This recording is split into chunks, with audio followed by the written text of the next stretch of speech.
Buenas tardes. Bueno, para cerrar el congreso, la última conferencia plenaria va a ser a cargo de McNamee, de la Universidad de Swansea, y el título de la conferencia es Anti-Doping, Health and the Integrity of Sports. Muchas gracias.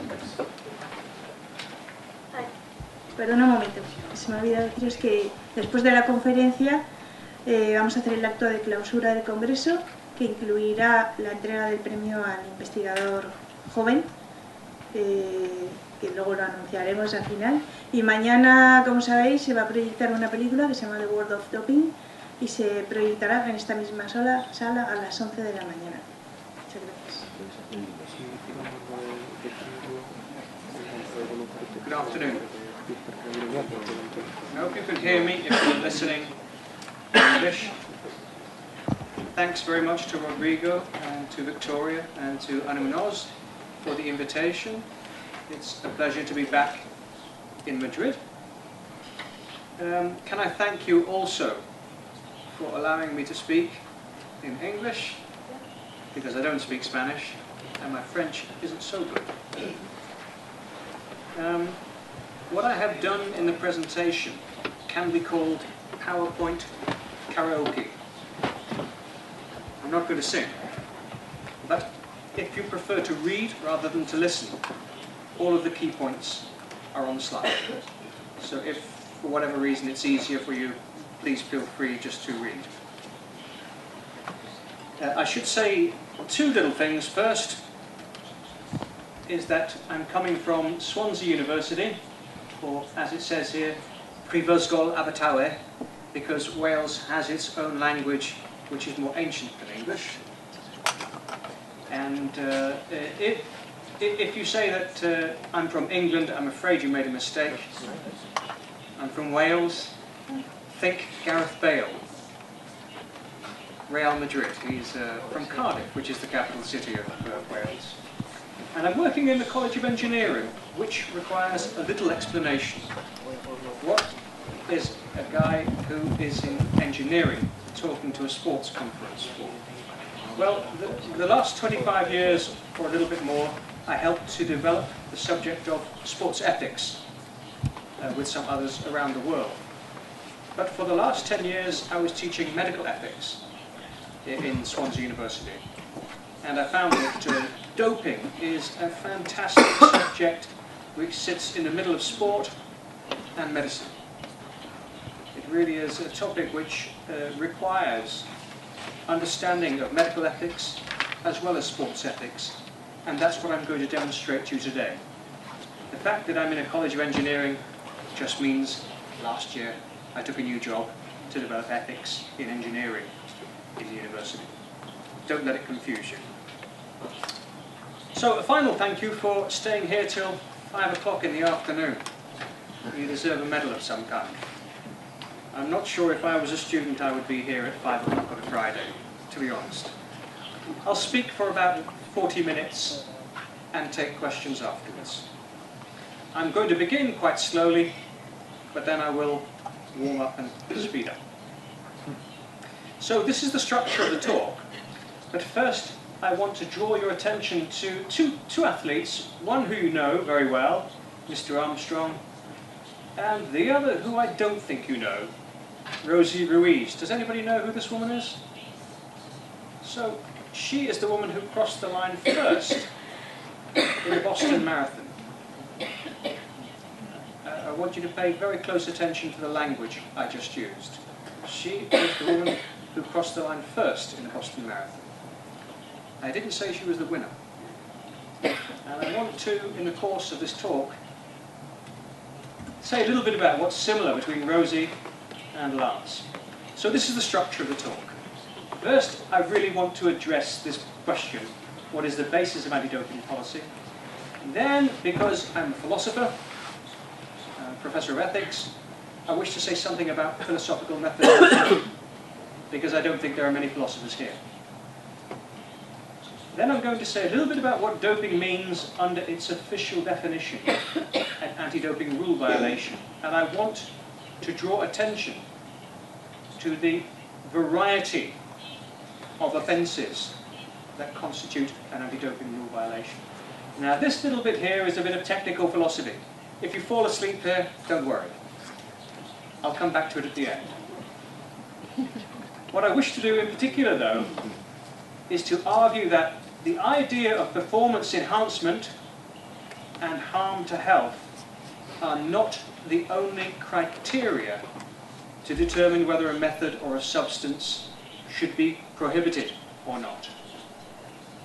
Because it looked like in the second WADA code revision they were going to change from 3 criteria, performance enhancement, harm to health, and the spirit of sport, and take away the spirit of sport to only have 2.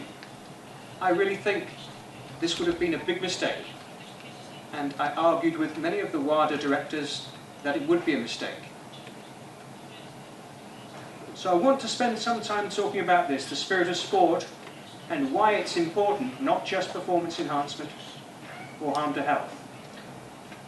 The main objection to the spirit of sport as a criterion to include substances and methods on the doping banned list is it's too vague, too arbitrary.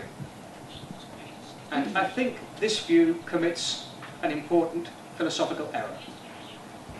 So then I conclude by saying something about the integrity of sport and the playful logic of sport. And I will use cycling as an example, and I return to these 2 athletes before leaving you with 3 questions for anti-doping policy. And I hope to do that in 35 minutes. We'll see. Well, this seems like a very unusual question to ask. What is the basis of anti-doping policy? We should all know, really. But, like many questions that philosophers of sport are interested in, there is a complexity to this question which does not reveal itself immediately. Is it an empirical question? Because if it's an empirical question and we want to know the answer, we should just do a survey or some questionnaires and we find out the answers. But the question is not simply an empirical question. Rather, I think it's a conceptual question and partly an ethical question.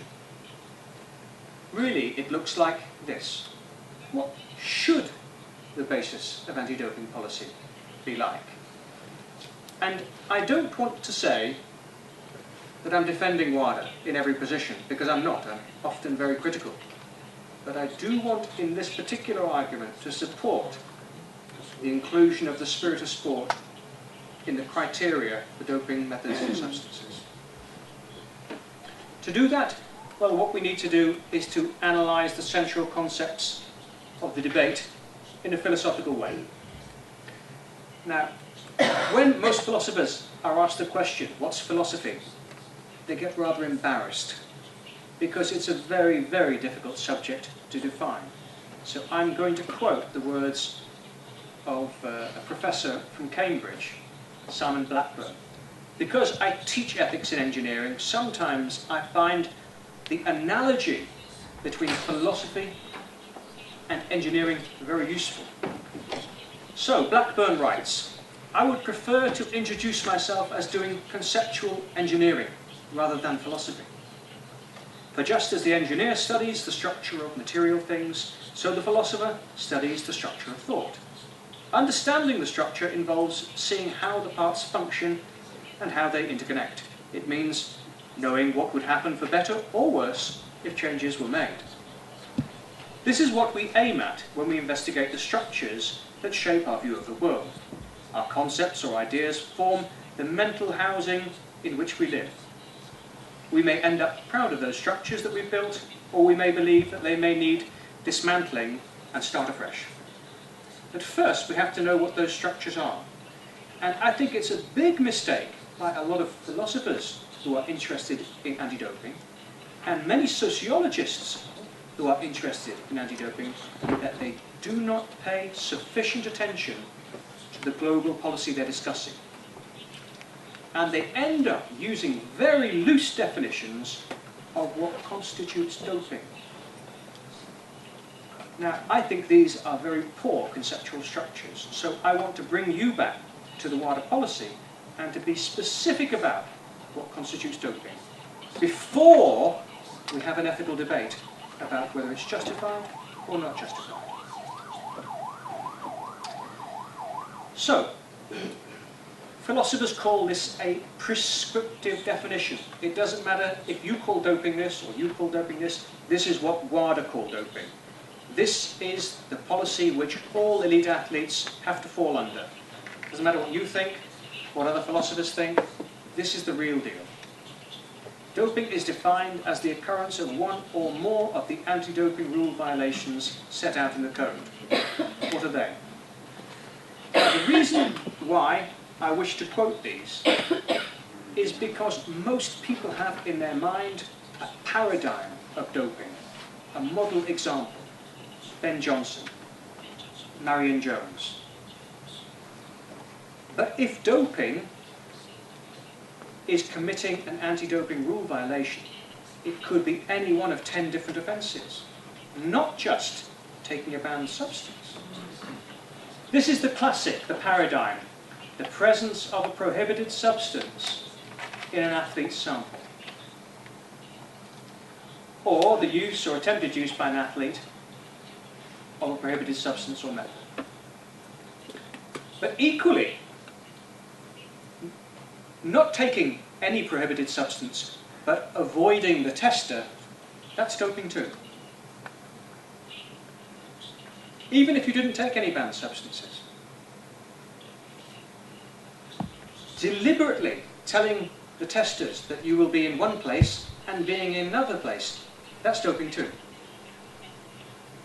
We all know in cycling the case of Michael Rasmussen, who was prevented from winning the Tour de France just before the final stages because the international governing body, the UCI, the Union Cycliste Internationale, declared that he had said he was in one country training when in reality he was in another. He was never caught taking a doping substance or using a doping method.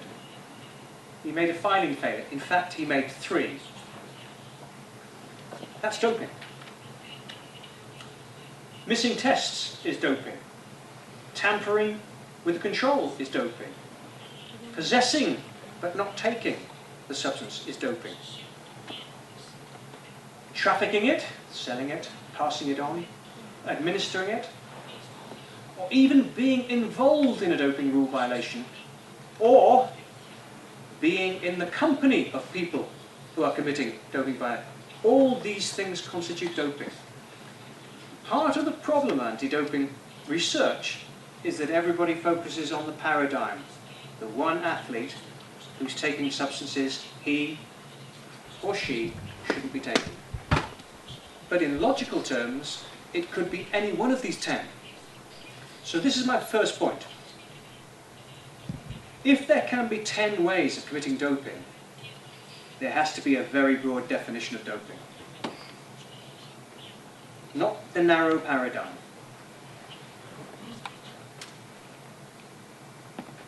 How do we know which substances or which methods should be considered for the prohibited list? When most people think of doping, they think of substances. Let's take human growth hormone, anabolic steroids, corticosteroids. Or sometimes they think about methods. In the past, taking blood from the system, spinning it, taking out the white blood cells, putting back the oxygen-rich red blood cells, that's a prohibited method, or was a prohibited method. So, one of the ways in which we can include a method or substance on the prohibited list is if there is medical or other scientific evidence that the substance or method, alone or in combination with other substances or methods, has the potential to enhance or does enhance sport performance. Now, you see that I've highlighted the word in red, potential. Did you know that a drug has only to have the potential to enhance performance, and it can be prohibited? WADA does not need to prove it. by its own governance. Now that will come as a surprise to a lot of you. I'm going to make a lot of use of this point later on. For me, the interesting word is here, potential. So equally, we could put a product or method on the prohibited list if there was medical or scientific evidence or experience, that's very loose, that the use of the substance or method represents an actual or potential health risk. So, again, the Prohibited List Committee, a group of eminent scientists and medical professionals, they don't need to prove a substance or method is performance enhancing, and they don't need to prove that it's harmful to your health to include it on the list. The mere suspicion that it has the potential may be sufficient. Did any of you know that? Because we think of anti-doping policy, and I'm a very big defender of anti-doping policy, but we think of it as this medically and scientifically robust set of techniques and procedures. And it is within limits. But you can already see from the first 10 minutes of my talk where somebody who was skeptical of the legitimacy of anti-doping, where they would start their arguments. What's most interesting for me, and I'm a defender of anti-doping policy, is nobody made this argument before. But if you really wanted to challenge the legitimacy of doping, this is where you'd start, because this seems to leave the door wide open.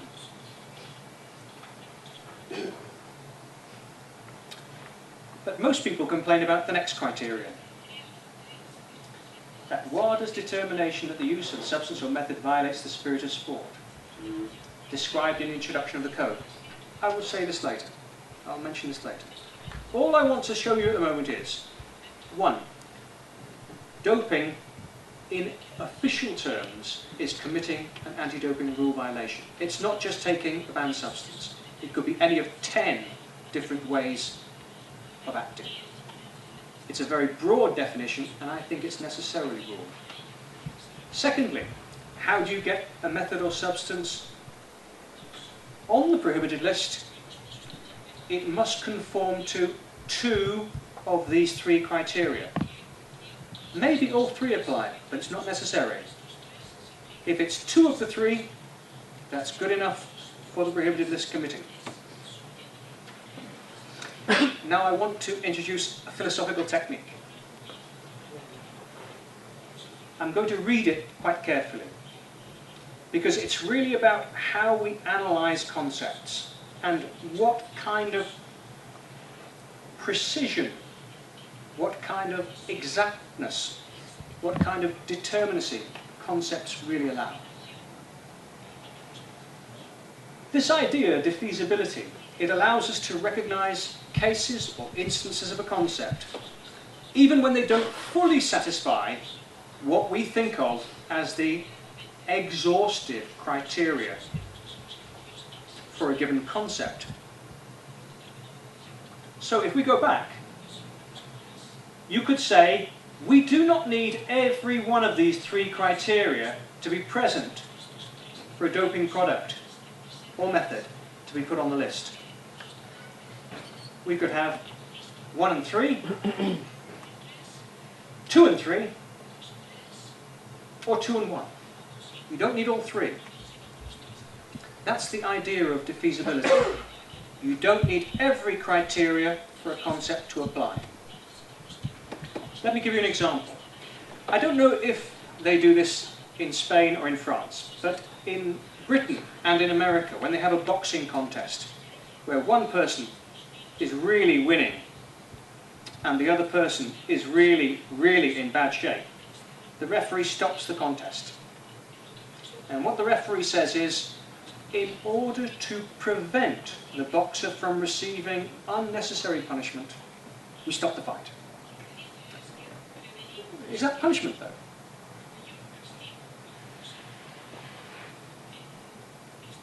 If we follow a famous legal analysis of punishment, that's not punishment at all. Where's the crime? There's no crime here. Where's the criminal? There's no criminal here. But when the referee says, we stopped the fight to prevent this boxer taking further punishment, you know exactly what he means, right? So, in order for us to appreciate the meaning of concepts, we don't always need all the criteria to apply. So that idea, that's called defeasibility. And I'm going to show you why it's really important for anti-doping policy and the spirit of sport. So, to summarise, the criteria for the prohibited list. 1, the product, method, substance should be performance enhancing or potentially performance enhancing. It should provide a health risk or potentially a health risk, or a potential violation of the spirit of sport. Only 2 from 3 are necessary. The thing about the Prohibited List Committee, a group of eminent scientists and medical professionals, many of whom are my friends, is that when they make their decision what goes on the list, they don't publish their reasons. That's a really interesting thing, because we think an important ethical criterion in the modern day is accountability. The Prohibited List Committee should be accountable for the products and methods.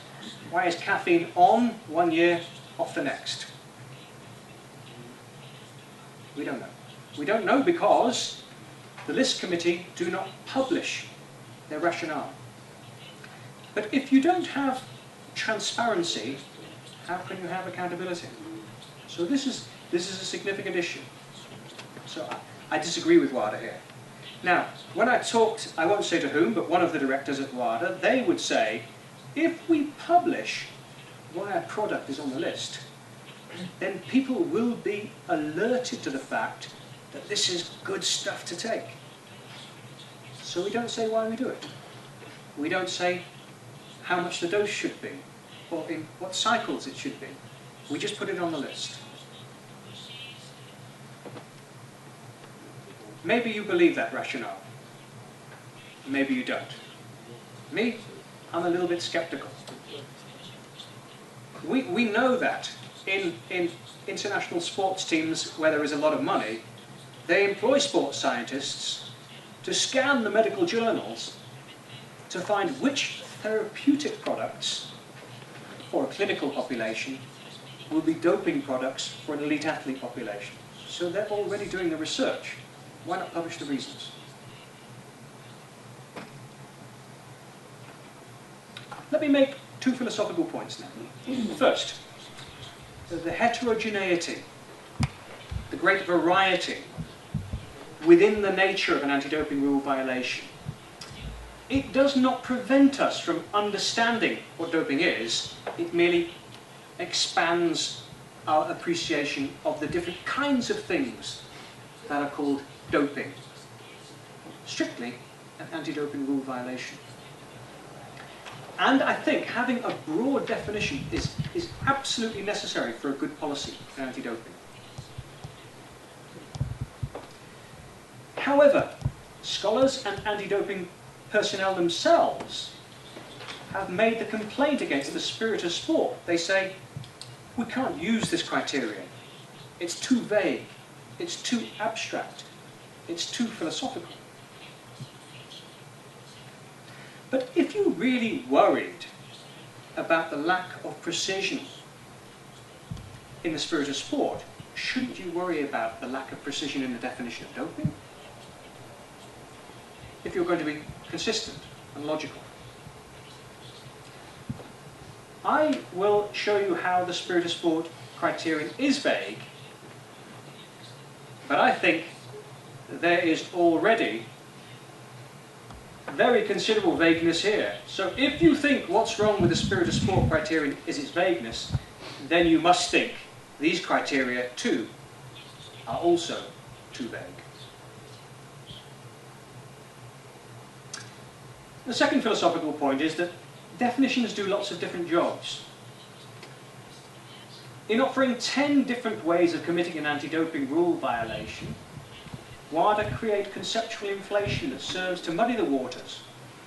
Maybe we should get rid of 5 of them. if you take the 10th offence, you commit doping if you associate with me, who is a convicted doping athlete. So I doped, I got caught. You train with me, you doped. But you say, I didn't take any substances banned. I didn't use any banned methods. I say, but you associated with a person we knew to be doping, you committed a doping offence. So there could be rooms for argument to say the list is too broad. I don't think it is. I think it's necessarily wide. And that's why we need the spirit of sport criteria. So, I maintain that this phenomenon, the anti-doping rule violation, are so varied. That's why we need this idea of defeasibility. But if any of you know what happened in the WADA code revision, you will know it went through 3 public processes. It went out to all the stakeholders, athletes, national sports bodies, international sports bodies, national anti-doping organisations, governments, to say, how can we improve the code? And one of the ways in which many people said you can improve the code is to throw out the spirit of sport criteria. Some of them said that. Some of them said that in private. Not many of them said that in public. But what they really wanted to see is the performance enhancement become the essence of doping. This is what version 2 looked like. The criteria for including substances and methods on the prohibited list should be about performance enhancement. Added to the idea either that it's harmful or that it's against the spirit of sport. So, let me have your attention for 1 minute. So it retained the idea of defeasibility. You don't need all 3, you only need 2. But performance enhancement is the essence of doping. If it's not performance enhancing, it's not doping. How would you cope with prohibited association? That's not doping now, then. And yet we know that catching doping athletes is a very inefficient game. Victoria could give you the statistics, but I'm going to guess 2% of positive tests worldwide. 2%. It's a very inefficient game. So you could say, maybe we can't prove you're doping, but we caught 3 people in your training group doping, so we make a reasonable inference. If you're training with them, you're doping too. Now, that would not satisfy a law court. But anti-doping rules are not a legal arena. The anti-doping code is written by a lot of lawyers, but it has a lower burden of proof. In a law court, if I say you committed murder, I must demonstrate you committed murder beyond any reasonable doubt. Not in anti-doping policy. Anti-doping policy just says, if there are more reasons to believe that you were doping than not, that may be sufficient. It's called the preponderance of reasons argument. So they still, in version 2, what a lot of people said in private, they said, if it's not performance enhancing, it's not doping. Change the criteria. Make performance enhancement the essential condition. Because if you asked anybody in an national anti-doping organisation, when did you ever use this criterion to catch someone for doping? Many of them will say, never. My thesis is, they don't know how to use it. They don't know how to use it. That's a strong claim, but it's one I've defended elsewhere in front of philosophers and anti-doping personnel. The solution is not to throw it away, it's to educate people how to use it. I'll say a little bit more about that as we go along. So, under the second code revision, which was later thrown out, I have here performance enhancement becomes the necessary condition of anti-doping rule violation, and really harmful to health becomes a sufficient condition. You have one, necessary, then you have the other, sufficient. now you have an anti-doping rule violation because something has been put onto the prohibited list. It seemed clear that WADA's third criterion, that the use of drugs or prohibited methods and substances is against the vague concept of the spirit of sport. It performs a catch-all function. Now, what a lot of people said to me when I conducted interviews with heads of NADOs all around Europe and the WADA Directorate, what a lot of people said in private but not in public is the only reason we have the spirit of sport is so that we could include cannabinoids on the prohibited list. Because no government, it was said, can endorse the use of cannabinoids in a public policy. And governments pay 50% to national anti-doping organisations. So they insisted that cannabinoids be included on the prohibited list. But were they performance enhancing? No. Were they harmful to health? Well, that depends.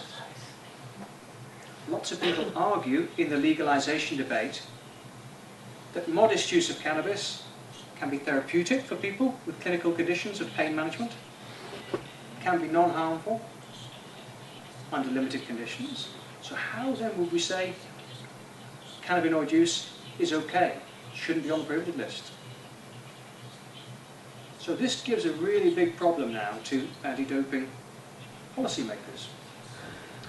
The present situation is one where we have the three criteria, and people think that it's really clear when something is healthy and when it's harmful, but it's not.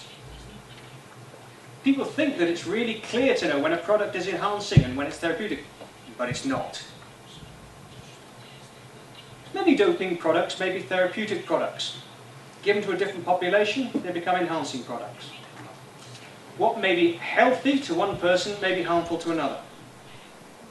But lots of people like these two criterion because they think that they're clear and they're based on facts and they can be easy to apply. By contrast, they think spirit of sport is vague. I think they're just wrong. Part of the problem here is the definitions we use. What is health? How significant must the harm be? Why do we worry about intrinsic harms and extrinsic harms? Why should I allow boxing and forbid corticosteroids? So for me, this idea, just to use this nexus of concepts, performance enhancement, harmful to health, it's nowhere near as clear and as straightforward as policymakers and sociologists think. There are very complex interactions between these concepts, and the contexts change our judgments about them. What would have been the conceptual gain of just having these two conditions? One necessary, performance enhancement. One sufficient, harmful to health. I don't think much. Because in reality, I know they would get rid of the spirit of sport argument. Well, you could say if there's only two rather than three, it makes things easier. Well, it might make it easier, but I don't think so. But even if it's easier, why is it better? One dramatic consequence of only having two elements, performance enhancement, harm to health, is that doping now becomes a medical matter. Now, I thought part of what's important about doping and anti-doping, and I think we see it tomorrow in your film, is an ethical message, right? That somehow doping is wrong. But if you have only two criteria, it's performance enhancing and it's harmful to your health, where's the ethical criteria? We allow people to take risks with their health every day. Driving in the city of Madrid at 4 o'clock on a Friday afternoon is a risky enterprise, even with a good driver. Yeah. But we don't worry about that kind of risk, do we? So, if we only have two criteria, where is the ethics of sports gone in the argument. It just disappeared. And what we have is a medicalization. Perhaps you could say a scientization of doping. Well then, the moral discourse should go. What we could do, if we really didn't like the harm to health, is we could invent a new system. Physician-assisted doping. And then we could monitor how much people took of what substances, over what time, in which cycles, in what combinations. But we had this already, didn't we? And the whole of the sports world said this is a joke. This is not what we want in sport. So we have Michele Ferrari and Dr. Fuentes. But you could say that what they're really doing is keeping elite cyclists, Whisper and some other athletes in other sports we don't want to talk about, healthy, while they are competing in this incredible torture called the Tour de France, or the Giro, or the Vuelta. You could argue, if doping is only about performance enhancement and harm to health, let's make the doctors keep them healthy while they're performing health. That's exactly what they're doing. Now, do you want that? But if you don't want that, you need another criterion. You need an ethical criterion which says that is not what we want from sport. But it's funny how many people in high positions in anti-doping wanted to get rid of that criterion. I don't think they understood the argument, and they certainly did not understand the consequences of their position.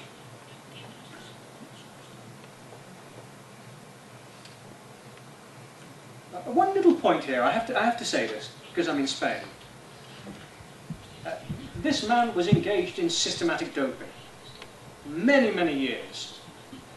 Why is it a Spanish doctor was put in jail when the Italian doctors, or doctors from other places all around the world were not? There is a fundamental inconsistency here. Don't get me wrong. There are many countries in which it is a criminal offence to assist doping. Off the top of my head, France, Spain, Italy, Slovenia. But in most of the countries it's not a criminal offence. So there's an interesting inconsistency here. So if I was giving this talk to a sports medicine community, a different set of ethical issues would arise. And there has been a lack of global harmonisation of how doctors should be treated in doping, I think. So this guy was sent to prison. Many others were not. And that strikes me as fundamentally wrong.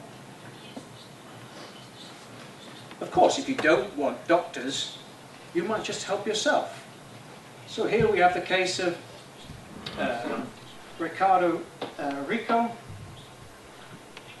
who was caught with bags of blood he had taken from his own body and kept in his fridge and re-injected.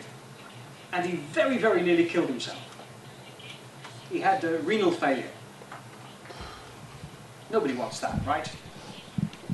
Well, if you think doping is only about performance enhancement, harm to health, let the doctors do doping. But nobody wants that. Well, nobody. Some people do. Not me. In this case, we have no physician assistance, but even greater doping harm. So, I'm going to say we need the spirit of sport. What is the spirit of sport? Well, one problem for WADA is they don't define the spirit of sport, and I think, and this is for me the really important point, they misunderstand what the spirit of sport is.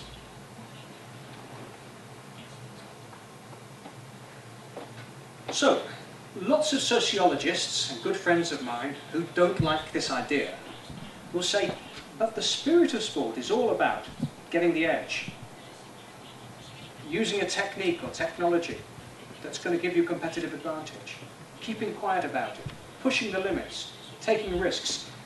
That's the spirit of elite sport. And I want to say that may be a description of some forms of elite sport, but the spirit of sport we should include in anti-doping policy is not a description, it's an ideal.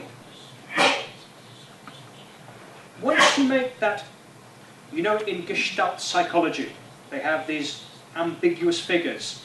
Now it's a duck, then it's a rabbit. Or now it's a vase, now it's two faces. Or now it's an old lady, now it's a beautiful lady. It depends on how you perceive the figure in front of you. All the sociologists I spoke to, and nearly all of the anti-doping personnel I speak to, they think that this is a description of sports. I think it can't be just a description. Because if it's pure description, many of my friends will say, that does not describe elite sport. That's fun. That's schoolgirl sport. But I want to say that's the same spirit of sport that we should see in elite sports too. And now I try to give you that argument in the remaining 5 minutes. So a group of sociologists, very good friends of mine actually, in the International Humanistic Doping Research Network say, you've got to get rid of the spirit of sport criterion. It's only there to stop athletes taking cannabis, because government don't want cannabis on the list.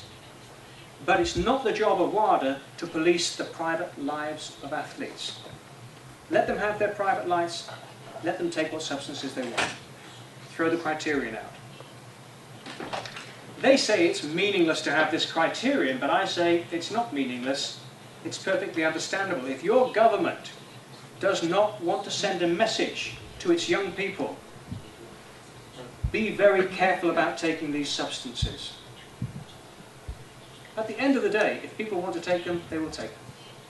But the government, can it endorse the use of marijuana or cannabis? Of course it can't. So that's one reason why it should be on the list. If you check the list carefully now, though, to commit a cannabinoid offence, you'd have to have so much of it in your body you couldn't perform. So it's a fix. Maybe a good fix, but a fix. Now, my position is you need the spirit of sport criterion, because if you don't have it, you don't have an ethical argument against doping. You only have a medical argument. So I will just take my way through a couple of slides. I'll have to take them out, I'm sorry. I'm happy to leave the PowerPoint slides with Rodrigo, so anybody who wants them can have it. If this criterion is removed, we're left with little ethical substance to criticise doping athletes. Under the two criterion scheme, anti-doping policymakers merely act in a strong paternalistic way to prevent athletes from particular harms, while allowing them to harm themselves in all sorts of other interesting ways. Well, for me, just having to, this is not an ethical game, and it's not a policy game. It's definitely not a philosophical game. Why? I think we need a vague concept of the spirit of sport because of the different ways of doping.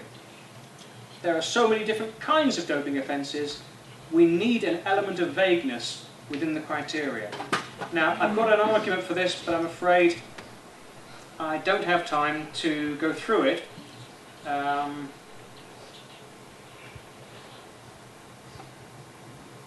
just produce the conclusion for that argument, if I may. I think what we need to do, we, students, scholars, policymakers, NARDOs, WADA, what we need to do is we need to think, what are the values we want to preserve in sport which doping offends? Now, that's actually quite a difficult exercise. I played sport all my life. I think all of you probably played sport all your life. But if I asked you the question, what is a sport? I think most of you are going to struggle with a good definition. If I asked you what's the spirit of sport, you might know intuitively, but give me an articulate and precise account of it, I think you're going to struggle. But that doesn't mean it can't be done. I think we need to articulate the values of sport in order to preserve some kind of human framework so that it isn't win at all costs, taking every risk. And that's how we would, I think, then preserve the integrity of sport. So I make two quick points here. First, what's the logic of cycling as a sport? What is its playful logic? Well, here's the account I would defend, I think. That the sport of cycling is a mutual quest for athletic excellence within a shared, that means we all keep to the rules, a shared rule-based framework that defines the goals of the activity and the ethically admirable means by which they may be legitimately pursued to allow for a fair comparison, because that's what we want to do. If you've been doping all winter long and you haven't, and you beat him by 2 minutes, how can we compare your two performances? The conditions of preparation are so different that the comparison is meaningless. I can't rank you scientifically, number 1, number 2, because you've undergone a different test. That's what I mean by saying the spirit of sport can serve to undergird, to give a framework for the spirit of sport. Cycling cannot just be about getting from the start to the finish in the most efficient way, otherwise people will do this. But that's not cycling. That's some different activity. Because the rules of every sport, they prevent you from using the most efficient means to the end. This is a highly efficient means of getting from the start to the finish, so rule it out. That's not cycling. To come back to our 2 examples, and to finish. This is Rosie Ruiz, who ran out the 1980 marathon, and she crossed the line first. Why did I not say she was the winner? Because halfway round she took the metro. Yes, I did say that. Halfway round she slipped off the course, took the metro, and then got back into the race. She crossed the line first, but she's not the winner. Why is she not the winner? Because she did not submit herself to the test which has to be shared among all the participants. She tried to use means, a method that's too efficient. That's not running. And in the same way, we look at Lance Armstrong and his group and many others who go with him. Let's not just think about Lance. They did not adopt what we're going to call the spirit of sport. The spirit of sport is about accepting the fact that every sport says you can't use efficient means to win. You have to submit yourself to the rules, and the rules make you inefficient. That's the problem with Oscar Pistorius, isn't it? We don't like him, many of us don't like him running with able-bodied athletes. Why? Because we think he has transformed the activity from running into something different. He's not rolling, he's not cycling. But is he bounding or running? I don't know what word to use in Spanish. To me, it's not clear. A, is he running? B, does he have an unfair advantage? Both questions, conceptual and ethical. What I want to say is, the spirit of sport is an ideal. To play the game. Adopting this playful attitude, the knowing acceptance of the rules so they make the activity possible. I would finish with these 3 questions, and I'll leave you to read them. All I want to say is this. What's the basis of anti-doping policy? It has to be ethical. And if you remove the spirit of sport criterion, you remove the ethical component. Now, why don't people understand that? Well, because too few people in anti-doping policy, in anti-doping organisations, and in the research of anti-doping understand the ethics of anti-doping. That's why you need philosophers. Thank you very much indeed.